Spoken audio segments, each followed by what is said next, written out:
Deep within the heart of France lies the small town of Nevers, a quiet and modest place that holds one of the most disturbing mysteries of the Catholic Church. It's here, behind stone walls and solemn silence, where the body of Saint Bernadette Soubirous rests, a girl who died in 1879, and according to the Church, never truly decayed. Her skin remains smooth, her hands delicately folded in peace, and her eyes, though always closed, seem ready to open. Over a century has passed, and yet her corpse remains eerily untouched by time. The Church calls it a miracle. Science calls it impossible. But others call it a cover-up. Recently, secret documents were leaked, allegedly from the archives of Pope Leo XIV, a figure whose papacy remains controversial and shrouded in silence. According to these unconfirmed reports, the Pope had access to information that contradicts everything we thought we knew about Saint Bernadette's incorruptibility. These files suggest that her body was not preserved by divine will, but by human intervention, and not the kind you'd expect. The reports claim that in the late 19th century, just years after her death, Bernadette's tomb was reopened not once, but 3 separate times. Officially, it was to verify the state of her remains for the canonization process. But unofficially, the documents say something else entirely. Witnesses, unnamed for their safety, describe strange rituals, unmarked vials, and men in robes whispering in Latin under torchlight. One even claimed to have seen Bernadette's body move slightly, though, whether by trick of the eye or something darker. We may never know.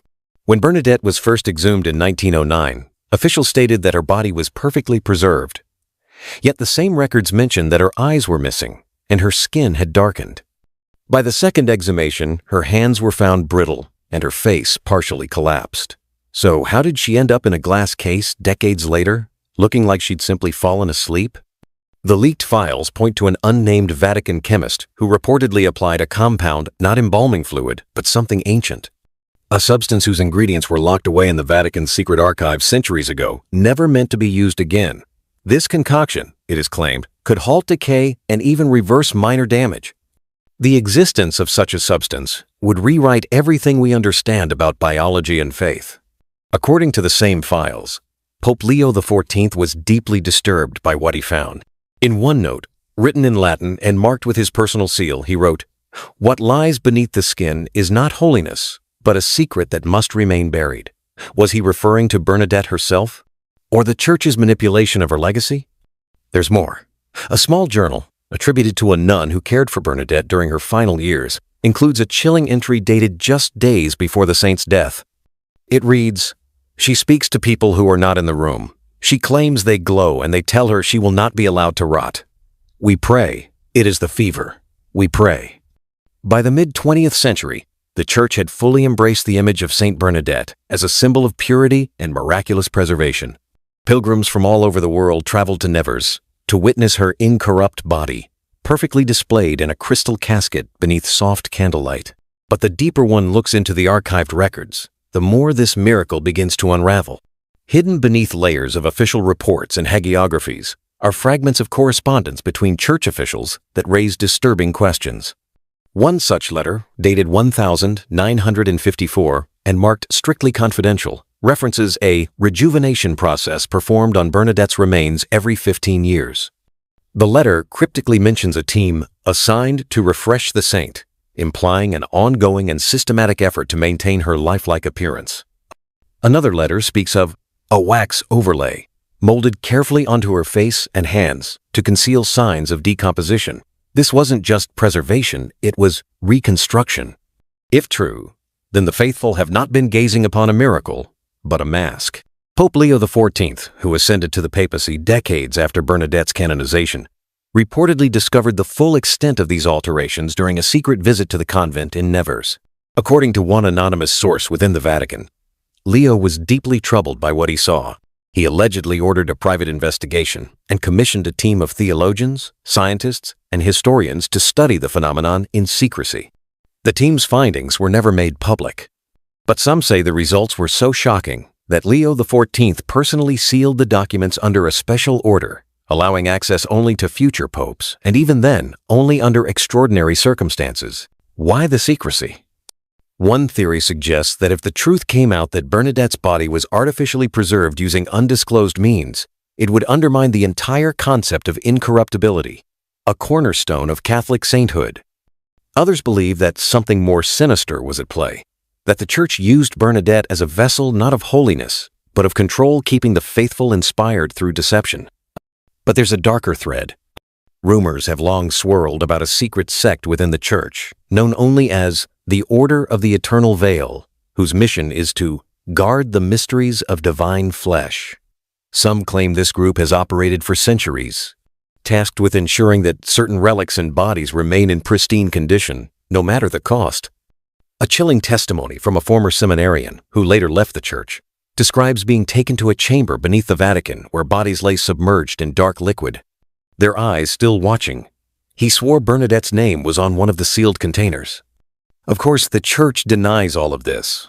Officially, Bernadette's incorruptibility remains a miracle, affirmed by faith and preserved by divine will. But unofficially, cracks are beginning to show. To the outside world, Saint Bernadette remains an icon of purity and divine mystery. But inside Vatican walls, her name sparks hushed tones and careful glances. The so-called miracle of her incorrupt body is now at the center of one of the Church's most closely guarded controversies. According to leaked fragments of the hidden investigation initiated by Pope Leo XIV, there were inconsistencies in the reports from the Sisters of Charity of Nevers, the order tasked with caring for Bernadette's remains. One report from 1925 describes visible signs of decay, including collapsed skin around the eyes and lips. Yet, by the time public photos of her body surfaced just years later, those flaws had mysteriously vanished. Medical records examined in secret by the Vatican's Internal Commission reportedly confirmed the presence of wax components, as well as evidence of artificial preservatives injected into muscle tissue. Some scientists on the commission were allegedly sworn to silence under threat of excommunication, a measure rarely invoked in modern times, and only for the gravest of spiritual dangers. But what Pope Leo XIV feared most wasn't the deception, it was the possible origin of the phenomenon. In one of the few surviving pages from his private journal, Leo wrote, "The body is not simply untouched by time. It appears animated. Not living, but aware." He further noted that he had witnessed subtle shifts in Bernadette's facial expression during his visit, an impossible claim, unless something beyond preservation was at work. Whispers of a Vatican vault, deep beneath St. Peter's Basilica, began to surface in conspiracy circles. This vault, referred to as Sanctum XIII in unofficial blueprints, is rumored to house anomalous relics deemed too dangerous or heretical for public knowledge. Among them, a vial said to contain the breath of God used in ancient rites of reanimation.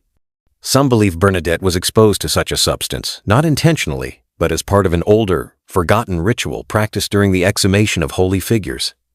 If true, it would mean her incorruptibility isn't divine preservation, but divine intervention of a much darker nature. Adding fuel to the fire, a leaked photo allegedly smuggled out by a former Swiss guard shows what appears to be a second body beneath the altar in Nevers. This second corpse is disfigured, almost identical in shape to Bernadette, but far more decayed. Was the public shown a replica while the real body was hidden away? The Vatican has never responded to the allegation. When asked directly, a senior Vatican archivist simply replied, "Some truths are not for this age." Meanwhile, the faithful continue to gather at Bernadette's crystal coffin, kneeling, praying, weeping, unaware that the miracle they worship might be a carefully crafted illusion, or something worse. Because in the silence of the crypt, where candlelight flickers and marble walls echo the whispers of centuries, something watches back. In the final weeks before his disappearance from public life, Pope Leo XIV withdrew to the Apostolic Palace, refusing all audiences and issuing only encrypted communiques through trusted aides. According to Vatican insiders, he spent hours locked in the secret archives, reviewing centuries-old exorcism transcripts and handwritten letters from mystics long erased from church records. His last known act as Pope wasn't a sermon, a speech, or an encyclical. It was a sealed decree addressed to the Congregation for the Doctrine of the Faith. The document, now buried in layers of classification, bore the chilling title, De Corpore Inanimato, Signa Animae, translated, On the Unliving Body, Signs of a Soul. In it, Leo reportedly argued that certain saints may exhibit incorruptibility not as a sign of divine favor, but as evidence of spiritual entrapment. Souls bound to their physical forms, not permitted to rest, suspended in a liminal state between this world and the next. A punishment or a warning. Following this decree, Bernadette's body was removed from public display for 6 days, with no explanation given. When it returned, subtle changes were noticed. The hands repositioned, the facial tone altered, and a strange new amulet placed beneath her folded palms. The artifact, though never acknowledged officially, was identified by researchers as an early Benedictine sigil used historically in rites of binding and banishment. The Church remained silent, but the message was clear to those who knew how to read it. Something had been corrected, but not contained. Pope Leo XIV's resignation came swiftly, and with it, all references to his investigation were scrubbed from Vatican publications. His name, once revered, became a footnote. Bernadette's shrine resumed normal visitation, and the official story returned. A holy woman, miraculously preserved by the hand of God. And yet, fragments of his journal survived. In one chilling entry, dated just weeks before his resignation, Leo wrote, "She called to me, not with words, but with a silence so complete it rang through my skull like thunder. I saw her eyes open, just for a moment." No one has confirmed whether the journal is authentic. The Vatican refuses to comment, but whispers continue to spread among clergy, scholars, and conspiracy theorists alike. Did Pope Leo XIV uncover a miracle too dangerous for belief? Or did he unearth something far older? Something hiding behind the mask of sainthood? To this day, pilgrims kneel at Bernadette's side, lighting candles and whispering prayers.